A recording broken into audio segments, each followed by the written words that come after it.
Hey everybody, welcome back to Bullet Basics. Today we are trying out a brand new type of video. We've never done it before. What we are trying to accomplish is we're going to compile all of the reviews of the Springfield Hellcat that at least are on YouTube. We've looked through all of them. We've watched hours and hours and hours of footage. Actually, I'll annotate down below how many hours it actually was.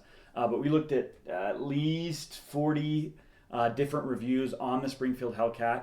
And compiled all of the good, the bad, and the ugly about the Springfield Hellcat, what everyone's saying. And so what we're trying to accomplish with this video is to give you more than just a one-person, one-gun review. Now, obviously, all I have is our review, which actually I'll link up right here on the Springfield Hellcat, 350 rounds that we put through it at this point. And our impressions and our experience with it. But what we're trying to do is compile everybody else so that if you want to just watch one video and kind of get a broad overview of what it's like, that's what we're trying to accomplish in this video. So before we do, we're going to send it over to Norm. He's got a quick message for you. It won't take long. Here we go. Because I know you subscribed last time, I'm going to tell you to like this video in 3, 2, 1, now. Did you do it? I know you did.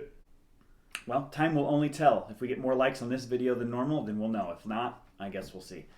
Okay, so let's get into it. As I said just a second ago, we're really trying to compile all the reviews on YouTube, the ones that we could find. We really combed through as many as we could. We tried to avoid comparison videos, really just reviews on the Springfield Hellcat. Some of the names that you know are on there, right? Hickok 45, Such, Nut and Fancy, and then some Tampa Carry, 715 Tactical. I mean, there's just an opinion, Old English Outfitters.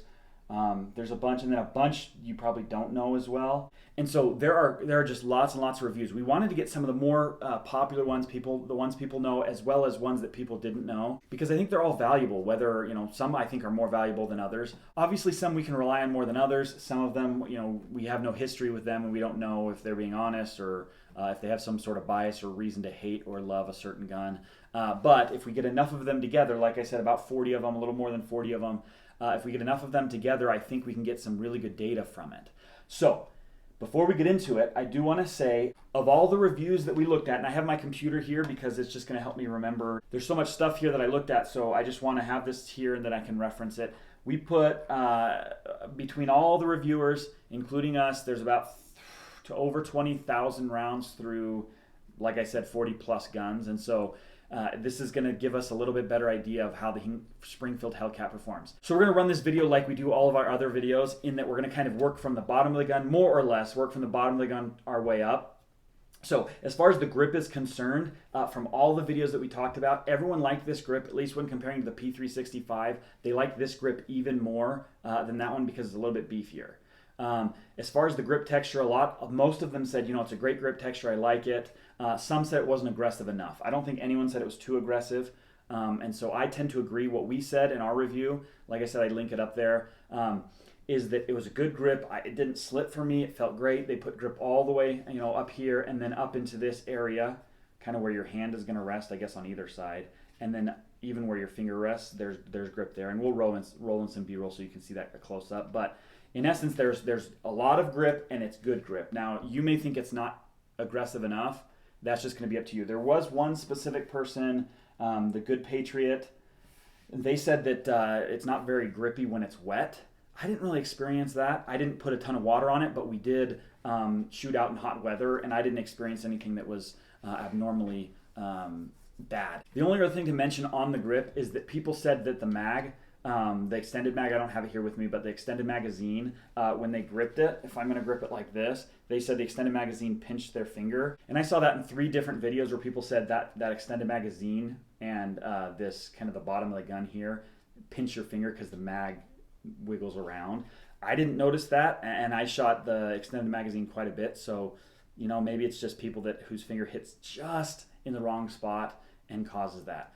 Like I said, I didn't notice it, so it wasn't an issue for me, and no one else has mentioned it either, just those 3 videos. So let's move higher up into the trigger and the trigger guard. One person mentioned you can't very easily get gloved fingers in the trigger guard. It's not big enough. I can't speak to that because I didn't do anything with that, but nobody else mentioned anything like that. It seems like a decent sized trigger guard, but it definitely isn't the biggest, and so that's something to factor in if you plan to shoot with gloved hands and whatever that is, because if you do see when the trigger's forward, it is a much tighter area right there. So I could understand that a little bit. If we're going to talk about the trigger itself, I personally liked the trigger when we did our review. I liked the trigger. It was really good. It was crisp. There wasn't all that much to complain about. The reset. Let's show you the trigger real quick. So there's the pull. It's nice, not too heavy for me. There's the reset, audible, tactile, and then boom, it's a crisp pull. I liked it, actually. I like it more than a lot of striker-fired triggers. It's definitely not one of the elite ones, but it's pretty dang good. And so nothing to complain about there. The only thing, and I know we're going to get backlash, lots of videos out there, including we've done one on a problem with the trigger blade. Now, the only thing I'm going to say about this is it is an issue, kind of. Now, they say when you get lateral pressure on the gun and then you try to pull the blade back, for example, in a self-defense situation, if you don't get a great grip on the gun and you have any lateral pull on the trigger, even if you then try to release and come over and pull the trigger purposely on the blade, then it won't fire. We saw that, my wife did. I never saw anything like that, but my wife, when she was pulling the trigger, and she has very good trigger discipline as well, I think due to her smaller hands, she didn't have a good grip on the gun. It had that issue. The other thing I will say is that issue worked its way out. Eventually, it didn't do that anymore. It won't do it now. In fact, I'll show you. I'll put lateral pressure, and I'll come across, and it fires, right? So if it was by design, then they didn't design it very well because it doesn't do it anymore. If it wasn't by design, then clearly it's a problem. And so that's just something to note. If it's not something you've ever noticed, then just ignore it. Ignore everyone who talks about it. It's not an issue for you, whatever. The only issue that I see is that if you are in a self-defense situation, you don't get the perfect grip on the gun and you come kind of weird on it. But like I said, it works its way out. So if you shoot enough rounds through your gun, it's not an issue anyway. So take that for what it's worth. I know that it bothers some people so much that we talk about it, but it is the truth. So like I said, it worked its way out, so I'm not even worried about it. I wasn't really all that worried about it anyway because I never even saw the issue. And I pulled from the holster quite a few times from concealment, no issues. Okay, moving on, let's look at the slide serrations. There were a few videos that mentioned that these slide serrations aren't aggressive enough, that they're nice, but they wish they'd be a little more aggressive. And I tend to agree they are a little bit tame as far as they just don't work as well as some of the others. However, they work well enough. So if nobody ever mentioned it to you, would you notice? I don't know. I didn't really notice until I had kind of really tried to evaluate the pistol, what I didn't like about it. And I did notice the slide serrations are a little bit tame, but they're fine. Okay, let's move on to the sights. Sights are one of my favorite things about the pistol. I really enjoyed them. I like the white U-notch here, as well as that yellow front sight that's glow in the dark. Some people did not like it as much. But really, I don't think there was anybody in all the videos we watched, I don't think there was anyone that said, I hate these sights, we got to get new sights. Everyone said, yeah, they're good, but I really don't prefer the U-notch or whatever. If you're a beginning shooter, the U-notch is probably going to be preferable. It's going to help, even if you're not. I prefer the U-notch, quite honestly, and I've shot a lot of guns, and so I prefer it. And so you may not, it's just really up to you, but pretty much everybody that we looked at said they're great sights. They may prefer a different type, but nobody really complained about them like they do other guns. The other thing I would mention is that there is a great kind of shelf there to be able to do one-handed manipulations or whatever off a belt, whatever you need to do. There's definitely the ability to do that with the Hellcat, so that is an awesome thing. I also should mention that this is the OSP model, so you could put a red dot on there. I got it in case I ever wanted to, but I didn't ever really plan to do it, so I don't really mention it all that much. Some people did. They reviewed it. They said they liked it. Some people, it's just a mixed bag on that one, on whether it's worth buying or not. Let's talk concealability. The whole reason that the Springfield Hellcat as well as the SIG Sauer P365 are so popular, both of them, is because you're getting so much in the gun for such a small gun, right? You have 11+1 in this gun, and then obviously the SIG is 10+1 with a flat base plate. And the gun is virtually the same size as one of the most popular guns ever, and that's I almost said Springfield, the Smith & Wesson M&P Shield, right? This has kind of been the gold standard, or was for a long time.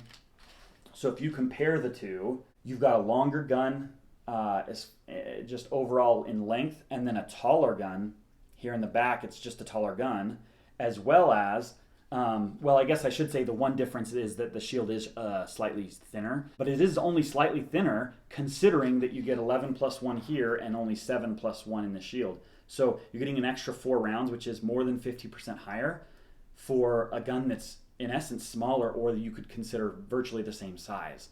So if you're saying concealability wise, very, very concealable, extremely concealable considering you're getting huge round counts. I mean, geez, 11 plus 1 is a lot of firepower compared to what you used to be able to get. If we're going to take the Glock 43 as another comparison, actually we're going to put the Hellcat in front because the Glock 43 is in fact longer. So kind of there we go. Glock 43 is longer, and in the grip it is almost exactly the same. Slightly longer on the Hellcat in the back and slightly longer on the Glock in the front.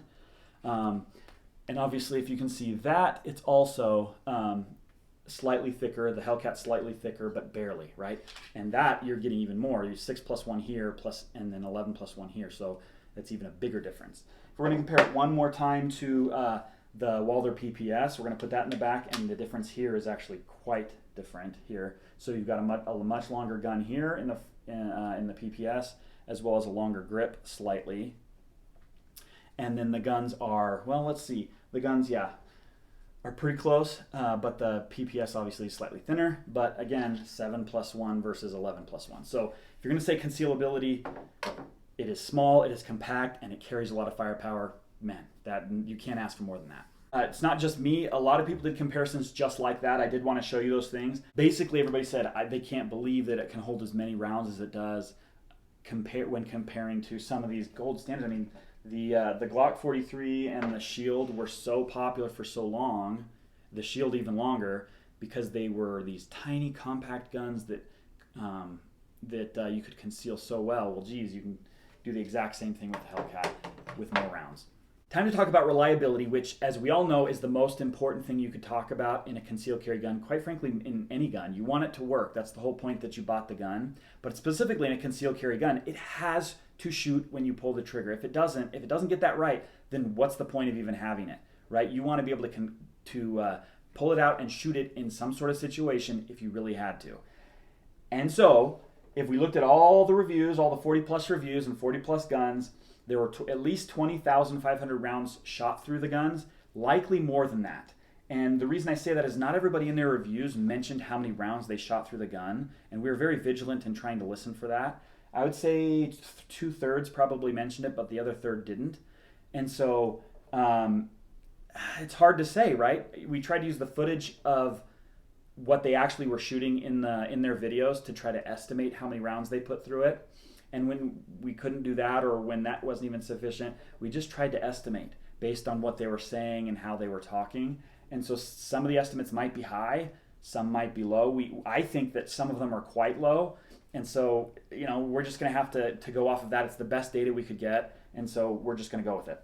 And so of the 20,000 or likely more than that rounds put through guns, the only malfunctions that were mentioned were 6. Now that's phenomenal numbers, right? 6 out of 20 to 30,000 rounds. You can't ask for much more than that. Obviously 0 would be great, but that's not realistic, and no manufacturer would do that. And so obviously, again, somebody may not have mentioned in their video that they had a malfunction or two, or they may have forgotten or whatever. And so that number is likely low, in my opinion. It's probably low. But even if it is twice, 2 or 3 or 4 times as much as that, it's still quite low considering how many rounds that were shot through their guns. And I would say almost every video mentioned the reliability. And so even if they had a malfunction or two and didn't mention it, they also usually talked about, hey, this gun was reliable. It was I didn't have to worry about it. It shot. We tortured it. We did all kinds of stuff to it. We put it in water. We didn't clean it. We didn't oil it. Nothing. And it shot through every type of round we put through it. Hollow points, ball ammo, high quality, low quality, does not matter. It shot through this gun. And so we had the same experience with ours, completely reliable, except for obviously the one time that my wife had some lateral pressure and it did that weird thing. But again, that problem has worked its way out. It doesn't do that anymore, even if you try to make it happen. And so I guess that you take that for what it's worth. Generally speaking, reliability was extremely high and people were very pleased with how well it shot. All right, we have to go into the aesthetics. I know you guys are all dying to hear about it. Generally speaking, people thought it looked like a really nice gun. Some people thought it was kind of unbalanced, and I kind of agree. It looks a little, top heavy or something a little bit strange, but generally speaking, it looks like a really nice gun, well built. The serrations, just everything they did here looks really nice. It's not, like I said, the prettiest gun in my opinion, but it's definitely not the ugliest. It's definitely on the upper end of just good looking, awesome, sweet firearms. I would say it's not too busy, it's not too plain, it's kind of right there in the middle, other than the kind of a little bit unbalanced look. It's not bad in my opinion, but just a little bit unbalanced somewhere, and I can't even put my finger on it necessarily, but it is just a little bit off somewhere for me. Other than that though, I think it looks great. Let's talk about some of the other features of the pistol that we haven't talked about so far, that almost most videos talked about, that we haven't talked about yet. Obviously there's a trigger safety, the trigger bar there, we've talked about that, but I like the trigger safeties. They don't bug me, generally speaking, and they do their job, right? They're going to stop it from malfunctioning if you dropped it or did whatever. Another thing here is that there's a loaded chamber indicator, kind of. It's not an indicator as much as it a kind of a cutout, so that you could see brass or metal in there if it is loaded. So you could quickly look at it and notice, hey, this gun is, there is something in the chamber. If I'm going to clear it, right, I need to clear it. So that's kind of nice. I like when they do that, at least have something to be able to know what's in there. It's obviously not hard to just check it and know that it's empty, but that is nice too. The other thing to note is that the mag release, for those of us lefties, the mag release is reversible, but it is not ambidextrous, so you're going to have to get in there and reverse it. The slide stop, slide release is not, so us lefties are just out of luck. You're just going to have to come over the top like we always do. It is what it is, nothing to really complain about there. All right, we might as well show the disassembly.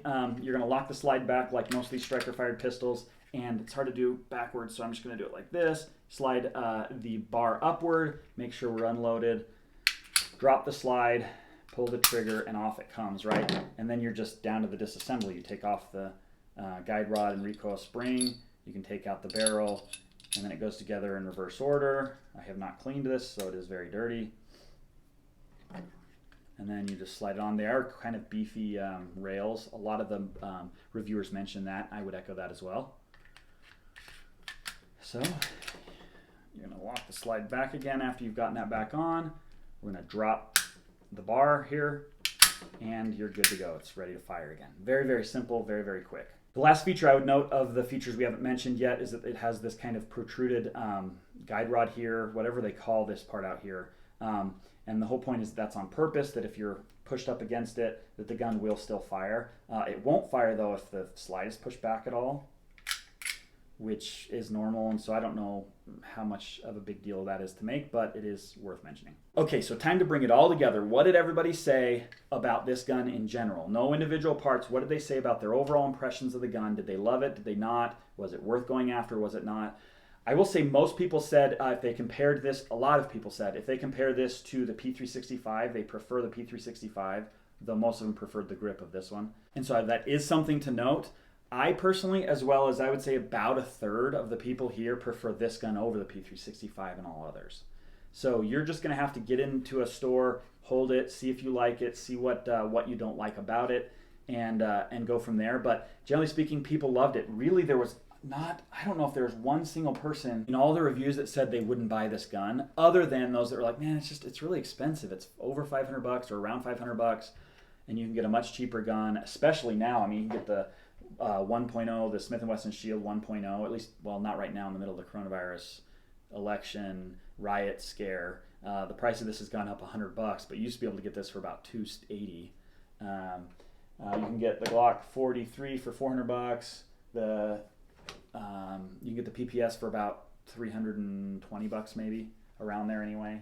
And so, you know, is it worth paying up to get this gun? I personally think so, because you get the extra round count, and a lot of the reviewers thought so. Hey, this is well worth it. You get 11 plus 1 in a flat base plate, and yes, you have to pay up to get it, but it's well worth it. It's a gun that is high quality, high reliability. It's very concealable, everything that you want in a gun. I will say that I think one of the reasons that people liked the P365 over the Springfield Hellcat was because most of them noted that it was less snappy, slightly less snappy than the Hellcat, and I agree. It was slightly. For me, it wasn't that big of a deal. It was for me, barely noticeable, but this is more snappy than the P365, which means, right, if you have a gun that's snapping a little more, getting back on target and getting another shot off is going to be slightly harder, right? And it's slightly less comfortable to shoot, and so that's why people preferred it. Other than that, You get an extra round here over the P365, and you just get the good grip, you get good trigger, you get good everything. And so they liked it, and I agree, I like it as well. So there you have it. The Springfield Hellcat, great gun. Overall, across the board, was well accepted, high reliability, high quality firearm, well worth going out and buying if it's something that you're thinking about. I really do hope that this information, this type of video is valuable. If it was, give us a thumbs up, give us a subscribe, comment down below that you like this type of video, and we will make more of them on other types of guns, right? These types of guns, and we'll watch a bunch of videos, compile the information, and see kind of what trends, what things start to emerge over others, dislikes, likes, whatever it is. We will make more of them. And remember always to engage with gun channels on YouTube, show YouTube this is valuable to them, like, subscribe, comment down below, watch videos all the way through, do all that good stuff. Bury the trolls. We will see you next time.